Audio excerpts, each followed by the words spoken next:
my name is Heather Reichert.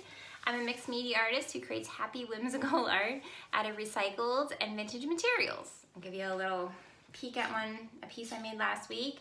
So I kind of built this little tiny scene around a cake server. I do things like this all the time. I'll use cowbells, carve arts, garden tools, kitchen utensils, and I'll create these scenes around it. I love using funnels. I'll fill up the funnel and do a little scene. I constantly want to try something new. I never want to do the same thing twice, so each of my pieces are unique. My favorite tool is the scroll saw, so I'll cut out these little guys with plywood. I've gotten to the point where I'm cutting pieces the size of my thumbnail. It's by far my favorite tool to use.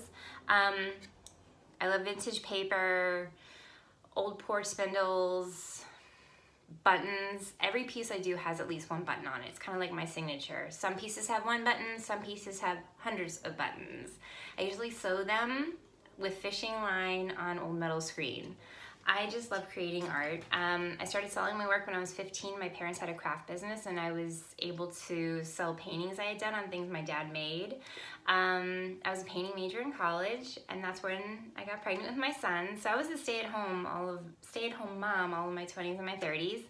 About 7 years ago, I started my art business more. I started doing craft shows and markets in Maryland because we had moved to Maryland. I really loved Baltimore, and I had a warm reception to my work in Baltimore. But I kept changing it and growing because my goal was to do fine art shows. So I incorporated more mixed media, more vintage, and I kind of brought my love of painting and vintage together, and that's how I kind of came up with the little mixed media pieces I do. A year and a half ago, my husband got a job offer and we moved to Southern California, and I also turned 40, and I left behind this amazing business with fabulous customers and just amazing shows back east, and I came here and it was so intimidating and I could no longer create.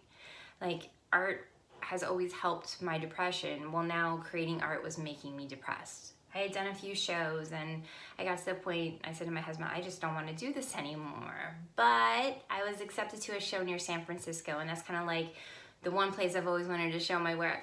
So I pulled myself together and I created a bunch of art, and I went up and I did the show, and I actually sold out. It was the first time I've come home, I came home with 4 pieces. It was the first time anything like that had ever happened. And it was a great learning experience, and it was a way to show my kids that if you love something and you're passionate about something and you have the drive and the determination, if you work hard and you believe in yourself just a little bit, you can do amazing things. And so now I'm trying this. So thank you for watching my video.